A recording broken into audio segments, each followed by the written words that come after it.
오늘의 말씀 누가복음 8장 4절에서 15절의 말씀입니다. 함께 교독하시겠습니다. 제가 먼저 읽겠습니다.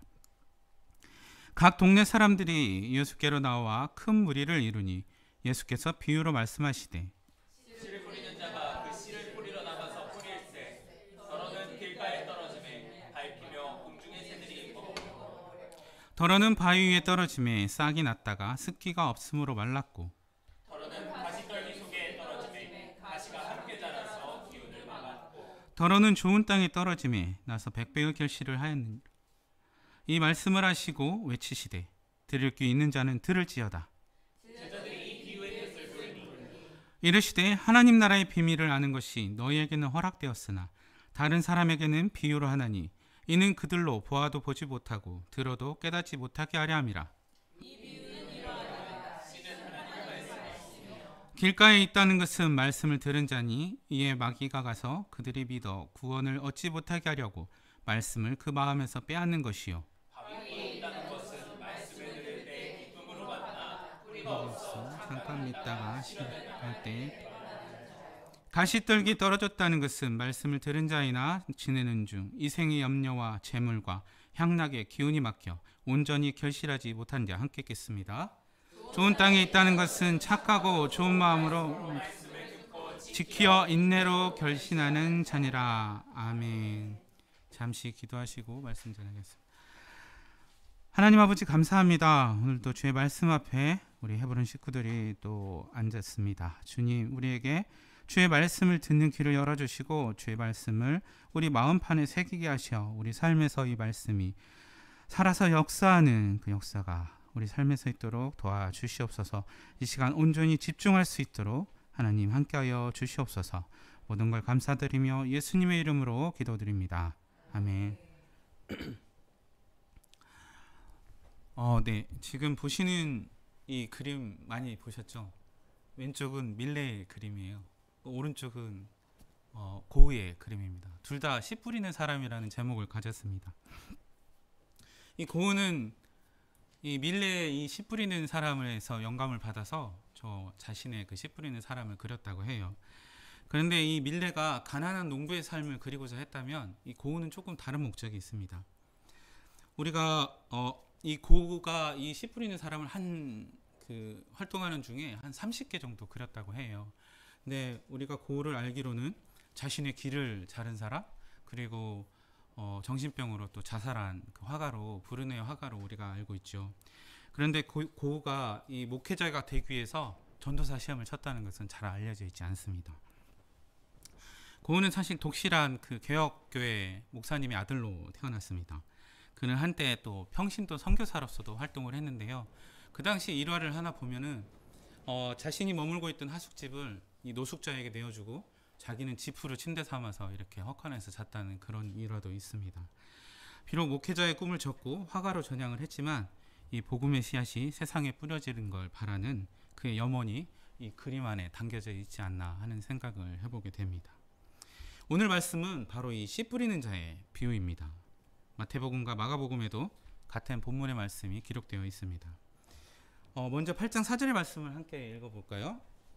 각 동네 사람들이 예수께로 나와 큰 무리를 이루니 예수께서 비유로 말씀하시되 예, 마태복음의 그 평행 본문을 보면 예수님이 바닷가에서 이 말씀을 하셨다고 기록하고 있습니다.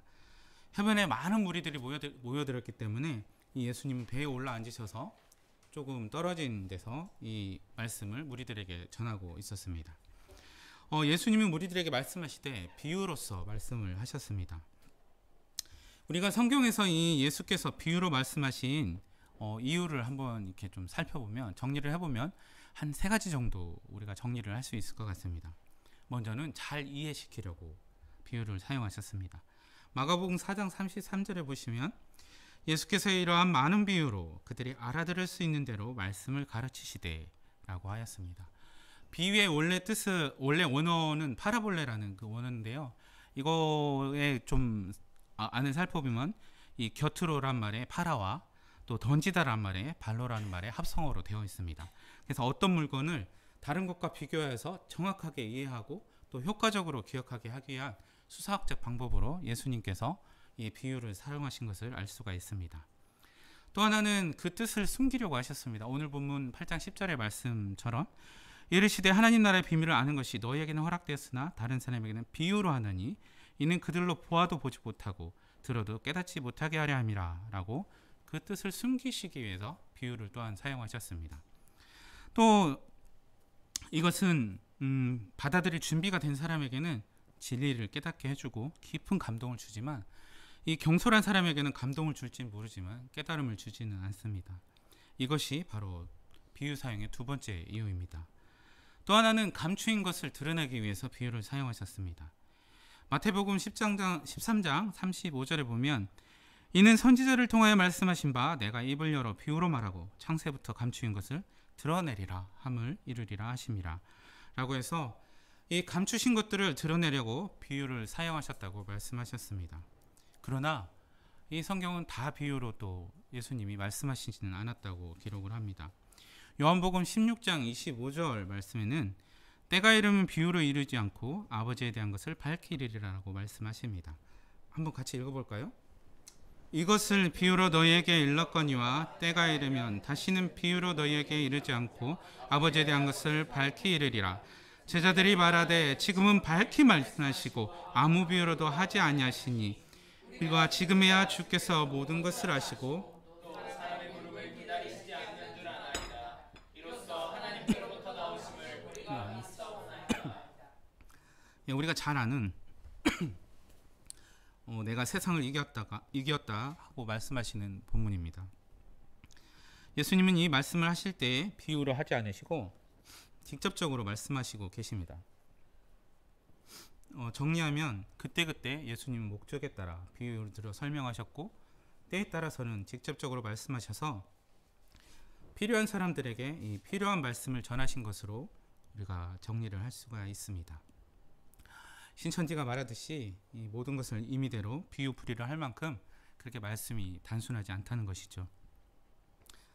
또한 이것은 말씀을 대할 때 우리가 가져야 되는 자세를 또한 말해줍니다. 성경을 아무리 지식적으로 통달하고 있다고 하더라도 이 하나님의 계시는 사람마다 다를 수 있는 것이죠. 하나님이 우리를 만나주시는 방법도 마찬가지입니다. 아마도 그 방법의 숫자는 태초에 인류가 탄생하고부터 난 사람의 숫자와 같을 것입니다. 하나님과의 만남을 인격적이라고 말을 하죠. 많이 들어보셨죠? 여기서 이 인격적이라는 것은 관계 속에서 이루어지는 것입니다. 하나님과 우리 각 개인의 각각의 관계 가운데서 이루어지는 만남이라는 것이죠. 물론 공동체에 주시는 하나님의 임재가 또한 있습니다. 그러므로 우리는 누군가에게 하나님과의 만남을 공식화해서 이야기하는 것을 아주 주의해야 합니다.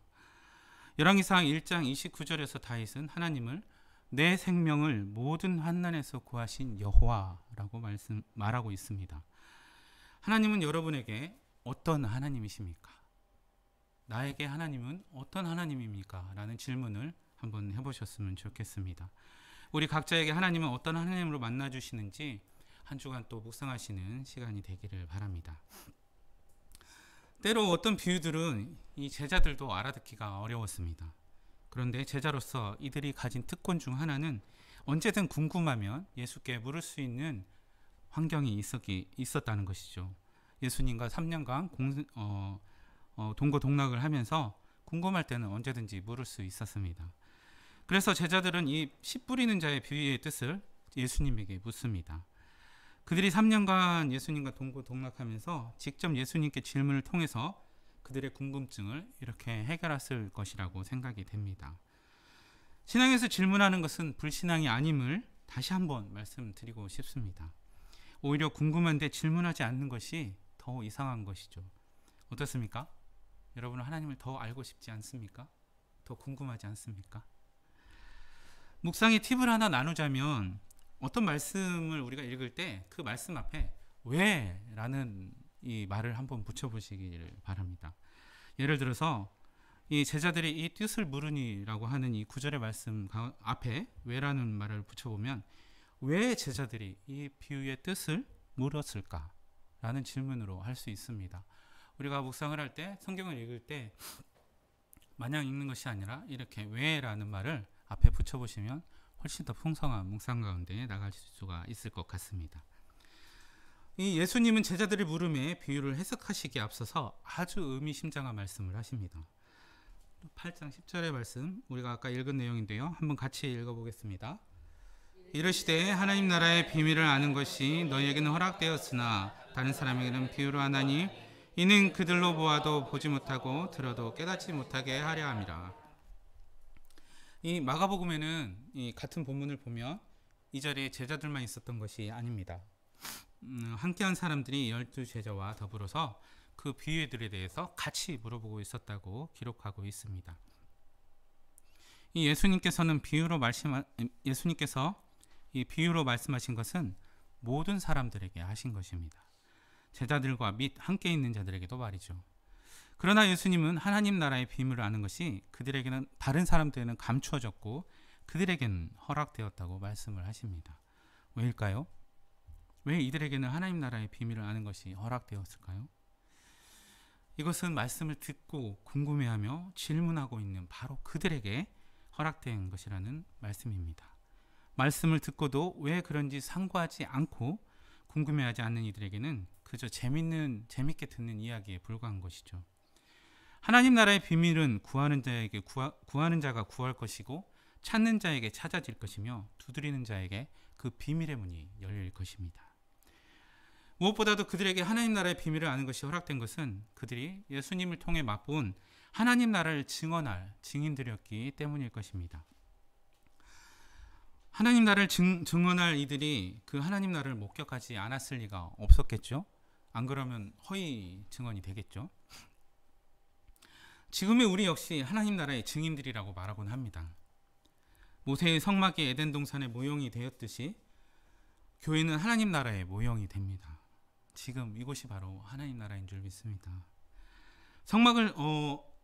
이 성막을 통해서 우리가 에덴 동산을 떠올리듯이 바로 우리 교회를 보면서 하나님 나라를 떠올릴 수 있어야 된다는 것이죠. 조금 더 축소해 보면 이 성도의 삶이 바로 하나님 나라 백성의 삶이 되어야 한다는 것입니다. 어떻습니까? 지금 우리의 삶이 하나님 나라 백성의 삶으로 살아가고 있나요? 아니, 하나님 나라를 증언할 우리가 그것을 우리 삶에서 맛보며 경험하면서 살아가고 있는지 궁금합니다. 우리가 증언을 해야 된다면 그것을 우리가 먼저 선취하여서 경험할 수 있어야 될 것입니다.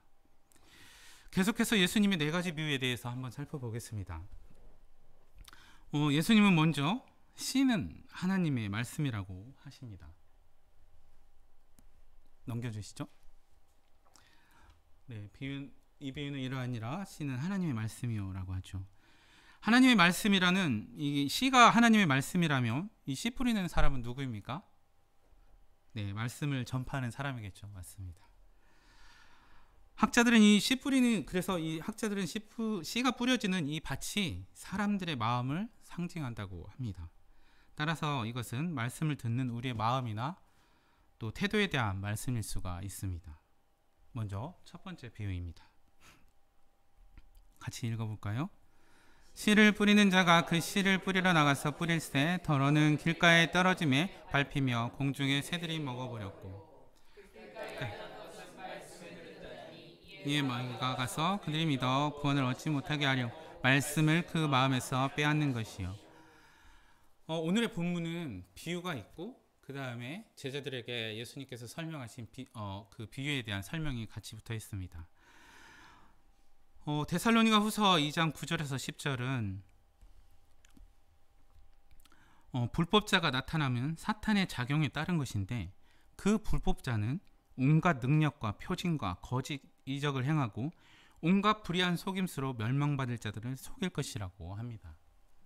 그래서 베드로 사도는 근신하라, 깨어라, 너희 대적 마귀가 우는 사자같이 두루다니며 삼킬 자를 찾는다라고 하였습니다. 사도 바울이 그랬듯이 우리가 선줄로 생각해서는 안 됩니다. 우리의 신앙은 구원에 대한 기쁨을 누리면서도 믿음의 선한 싸움을 싸워나가야 하는 긴장 가운데 있음을 기억해야 합니다. 어제 저희 큰집 큰형님께서 갑자기 뇌출혈로 쓰러지셨습니다. 일을 하다가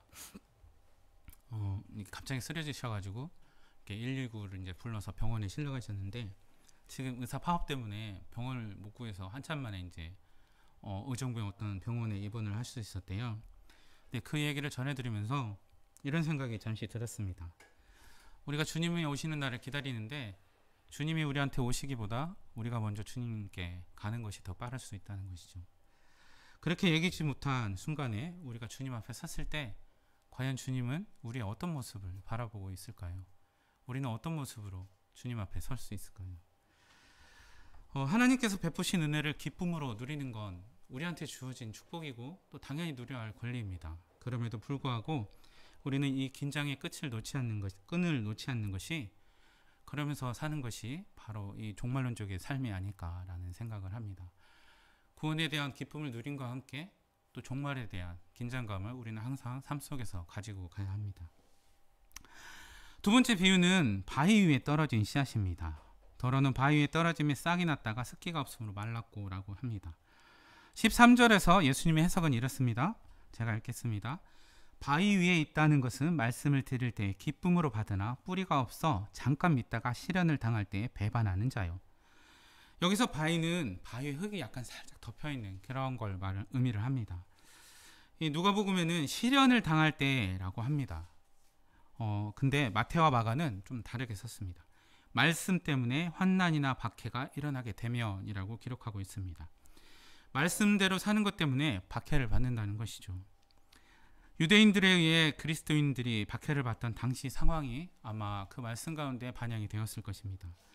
그러나 누가는 이방인들과 또 곳곳에 흩어진 그리스도인들을 대상으로 해서 이 누가복음을 저술하였겠다고 보기 때문에 좀 더 보편적인 용어를 사용한 것으로 보여집니다.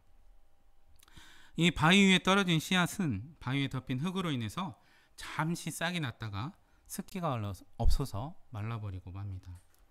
말씀을 들을 때는 기쁨으로 받습니다. 은혜가 충만합니다. 그런데 떨어진 곳이 바위라 뿌리를 내릴 수가 없습니다. 돌처럼 굳은 마음에서는 말씀이 뿌리를 내리지 못하는 것입니다. 잠깐은 믿습니다. 그러나 시련을 당하거나 시험이 오면 곧 배반을 해버리고 맙니다. 그래서 히브리서에서는 너희 마음을 완곡하게 하지 말라라는 말씀을 반복해서 하고 있습니다. 우리 같이 한번 읽어볼까요?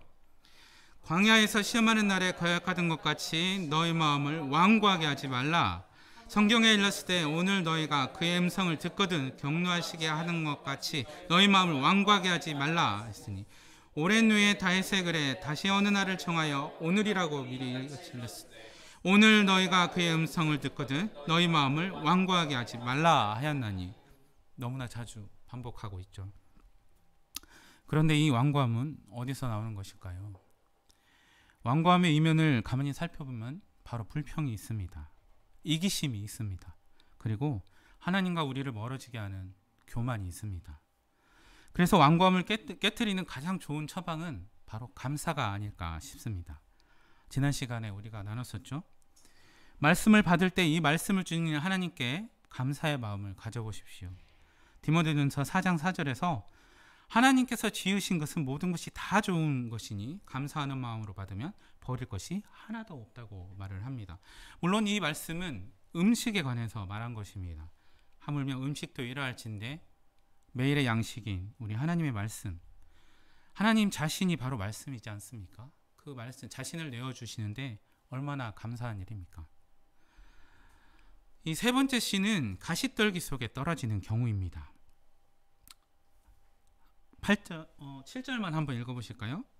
더러는 가시떨기 속에 떨어짐에 가시가 함께 자라서 기운을 막았고, 당연히 가시가 자라면 씨앗이 자라는 기운을 막겠죠. 이 비유에 대해서 예수님은 어떤 해석을 해주셨을까요? 14절에 보면 함께 읽겠습니다. 가시떨기에 떨어졌다는 것은 말씀을 들은 자이나 지는 중 이 생의 염려와 재물과 향락의 기운이 막혀 온전히 결실하지 못하는 자요. 예수님의 해석에 따르면 가시떨기에 떨어졌다는 것은 말씀은 들었으나 살아가는 동안에 근심과 재물과 인생의 향락에 사로잡혀서 열매를 맺는데 이르지 못한다고 말을 합니다.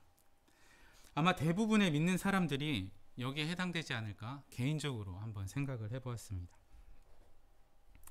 근심이 없다면, 물론 근심을 할 수가 없습니다. 그러나 근심이 없다면 근심하지 말라는 말은 없었겠죠. 우리가 근심은 할 수 있지만 이 근심에 사로잡히는 것은 단순히 근심을 하는 것과는 다릅니다. 그것은 때로 불신앙으로 연결되기도 합니다. 하나님을 신뢰하지 않는 것이죠. 재물에 대해서는 예수님께서 자기를 위해 재물을 쌓아두는 부자의 비유를 통해서 말씀을 하셨습니다. 자기를 위해 재물을 쌓으면서도 하나님께 대하여 부여하지 못한 사람은 하나님께서 하루아침에 그의 영혼을 거두어 가실 거라고 말씀을 하신 바 있습니다. 넘겨주세요. 같이 한번 읽어볼까요? 자기를 위하여 재물을 쌓아두고 하나님께 대하여 부여하지 못한 자가 이와 같으니라. 네, 이와 같다는 게 하나님께서 그의 생명을 거두어 가신다는 말씀입니다. 우리 아까 본문에서는 기운을 막았고 하는 말씀은 숨이 막히다라는 말로 이 말씀을 번역할 수가 있습니다. 새한글 성경에는 이렇게 기록이 되어 있습니다. 숨을 콱 막아버렸습니다 라고 번역을 하고 있습니다. 살기 위해 하는 걱정이고 살기 위해 모으는 재물이고 또 무엇인가 탈출구로서 택한 그 쾌락이 오히려 우리의 숨을 막는다는 아주 의미심장한 말씀이죠. 진정으로 우리를 숨쉬게 해주는 것은 우리의 염려도 재물도 쾌락도 아닌 바로 하나님의 말씀입니다. 네 번째는 좋은 땅에 떨어진 씨앗의 비유입니다. 더러는 좋은 땅, 한번 같이 읽어볼까요? 더러는 좋은 땅에 떨어짐에 나서 100배의 결실을 하였느니라. 이 말씀을 하시고 외치시되 들을 귀 있는 자는 들을 거지. 네, 거기까지만 읽겠습니다. 이때 씨는 100배의 결실을 맺는다고 합니다. 15절에서 예수님의 이 비유는 착하고 좋은 마음으로 말씀을 듣고 지키어 인내로 결실하는 자라고 말씀을 하십니다. 예수님은 열매의 결실을 맺기 위해서 세 가지를 여기서 말씀하고 있습니다. 듣고 지키고 또 인내하는 것에 대해서 말씀을 하시죠. 먼저는 들으라고 하십니다. 왜일까요? 우리가 잘 아는 요한복음 1장 1절의 말씀이 육신이 되신 하나님의 말씀에 대해 말씀을 합니다. 같이 한번 읽어보시겠습니다. 태초에 말씀이 계시니라. 이 말씀이 하나님과 함께 계셨으니 이 말씀은 곧 하나님이시니라. 네, 그분이 바로 말씀이시기 때문에 우리가 하나님의 음성을 들어야 되는 것이죠. 말씀을 우리가 무엇으로 받습니까? 들음으로 받죠. 또 읽음으로 받습니다. 바울이 디모데에게 보내는 편지에서 때를 얻든지 못 얻든지 항상 말씀을 전파하는 일에 힘쓰라 한 것은 먼저 들어야 하기 때문입니다. 우리가 잘 아는 신명기의 유명한 말씀 쇠마 이스라엘 하는 것도 들으라 하는 말씀이죠. 다만 여기서 주의할 게 한 가지가 있습니다. 이때 들어야 할 것은 설교가 아니라 설교를 통해 선포되는 말씀이어야 합니다. 성도가 은혜 받아야 할 것은 설교자의 설교가 아닌 하나님의 말씀이어야 합니다. 설교자는 그것을 위해서 최선을 다해서 준비하는 사람일 뿐입니다. 보통 사람들은 설교자가 어떤 사람인지를 매우 중요하게 생각하죠. 그분이 유명한지 덜 유명한지 말씀을 잘하는지 못하는지. 그러나 그 설교자의 명성이 여러분에게 은혜를 끼칠 수는 없습니다. 설사 그 은혜를 잠시 끼칠 수는 있으되 그것이 삶에서 뿌리내릴 수는 없습니다. 설교자가 어떤 사람인지 묵상하기보다는 설교자를 통해 선포되는 그 말씀을 묵상을 하십시오.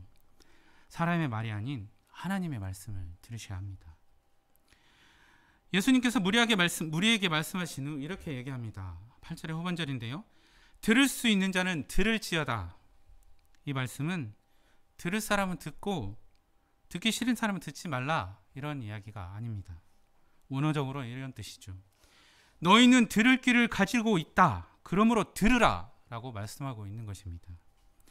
이 메시지를 이해하고 자신에게 적용하라는 것입니다. 말씀에 대한 이해는 성령의 감동으로 성령님께서 조명하지 않으면 안 된다는 것을 너무나 잘 알고 있습니다. 하나님 나라는 오직 하나님의 계시를 통해서만 알 수 있는 진리들이라고 성경도 말합니다. 그러나 우리는 듣는 귀를 가지고 있습니다. 믿음은 들음에서 난다고 했습니다. 먼저는 마음을 열고 완고하게 하지 말고 그 말씀을 듣도록 해야 합니다. 둘째는 지키는 것입니다. 말씀을 지킨다는 것은 전에 우리가 배웠듯이 그분 안에 거한다는 말씀이죠. 그러나 순서가 있습니다. 우리 자신의 의로는 말씀을 지키지 못합니다. 그러므로 성령의 충만함이 먼저 있어야 합니다. 우리가 말씀을 지키기 위해서는 아까 보셨던 첫 번째부터 세 번째까지의 비유에서 얻은 그 교훈들이 모두 필요합니다. 먼저는 성령께 말씀을 듣는 길을 강구해야 합니다. 마귀가 그 말씀을 빼앗지 못하도록 성령으로 충만해야 합니다. 마귀가 들어오는 것은 집이 비었을 때입니다. 우리 마음이 비었을 때, 성령으로 충만하지 않을 때 마귀가 그 틈에 우리 마음에 자리를 잡습니다. 그래서 하나님의 전인 우리 안에 성령으로 항상 충만하길 먼저 강구해야 합니다. 우리 교회가 주중에 비워지고 주일에만 가득 차는 거에 대해서 사실 저는 좀 불만이기도 한데요. 이 주중 동안에 성령의 전인 우리 마음속에서 성령이 비워지고 이 주말에만 가득 찬다면 우리 삶이 과연 제대로 성령으로 이끌림에 받을 수 있을까요? 이 시련의 때에 또한 이길 힘이 바로 말씀에 있음을 우리가 또한 기억해야 합니다. 시편 119편에서 다윗이 고백한 것이 무엇인지 혹시 기억하실까요? 한번 같이 읽어볼까요?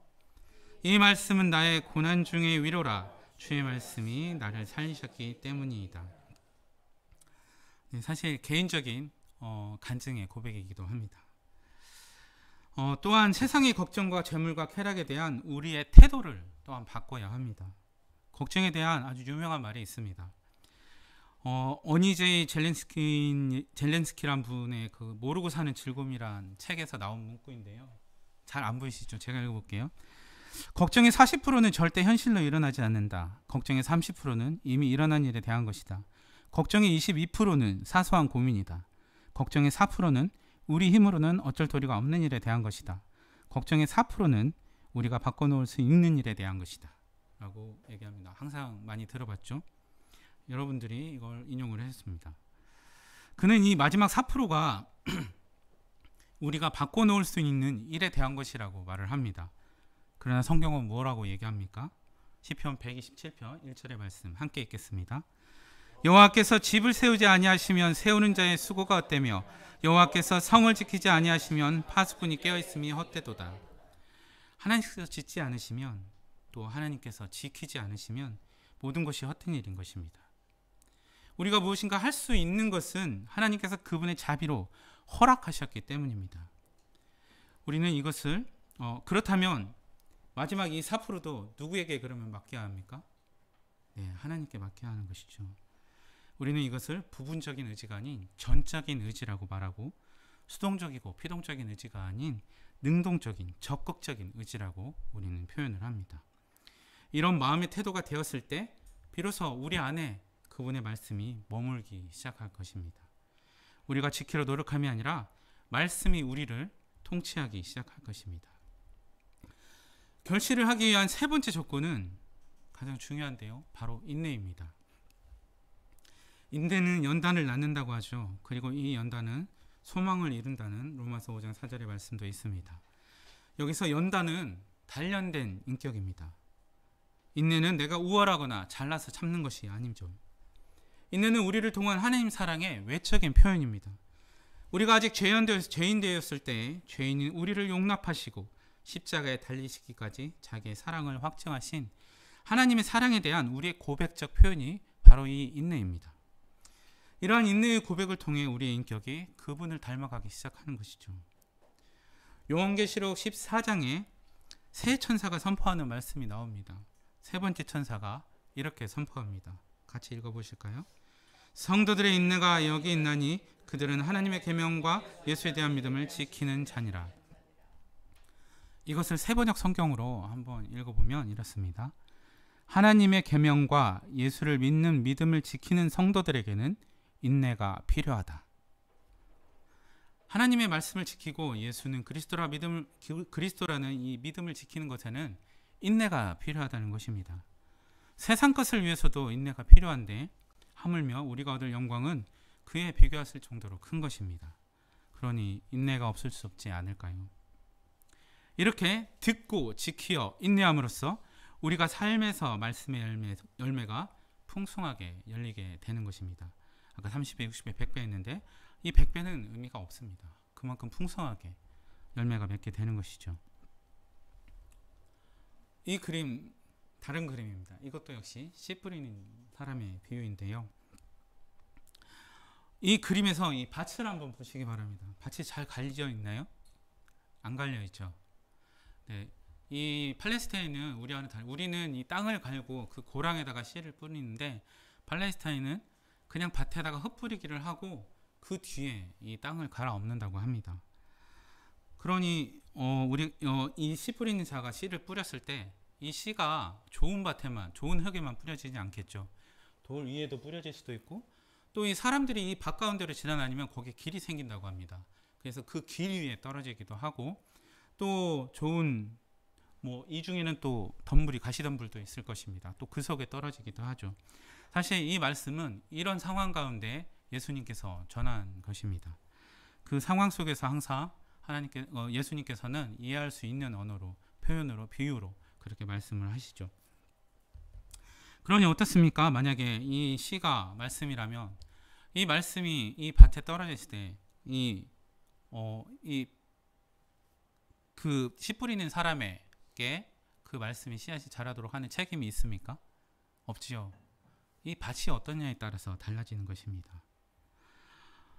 씨앗이 어떤 땅에 떨어질지 어떻게 알겠습니까? 그냥 흩뿌리는데. 그러니 그 씨앗이 자라는 것은 그 씨앗이 떨어진 그 밭의 상태에 따라서 다르게 되는 것입니다.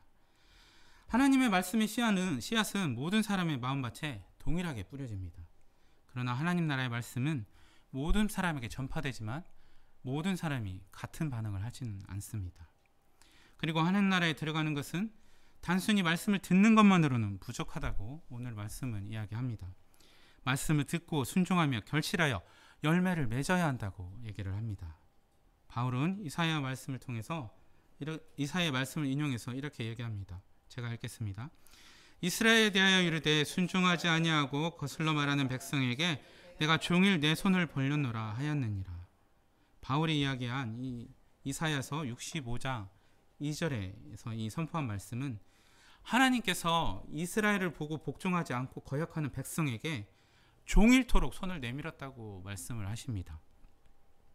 내가 종일 손을 펴서 자기 생각을 따라 옳지 않은 길을 걸어가는 패역한 백성들을 불렀나니 라고 말씀을 하시죠.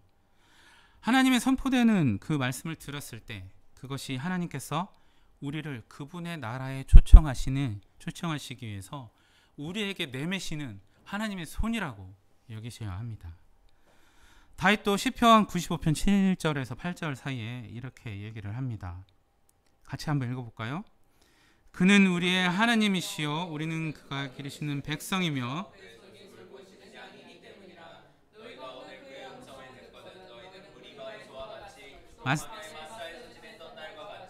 너희 마음을 완악하게 하지 말지어다.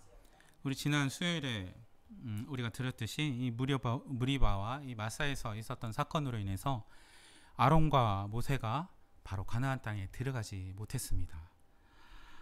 여러분의 마음을 완고하게 하지 마십시오. 목자의 음성을 듣는 양처럼 우리를 인도하시는 하나님의 말씀에 귀를 기울이십시오. 사람의 말이 아닌 바로 하나님의 말씀에 집중하십시오. 말씀을 듣고 여러분의 마음 가운데 두고 여러분의 삶에서 그 말씀을 행하며 결실을 맺기까지 인내하십시오. 그러면 성령께서 우리 마음밭에 뿌려진 이 씨앗이 자라서 100배의 결실을 맺도록 역사하실 것입니다. 이것이 오늘 본문이 우리에게 주는 메시지입니다. 이 말씀의 씨앗이 떨어진 여러분의 마음밭은 지금 어떠합니까? 네, 같이 기도하시겠습니다.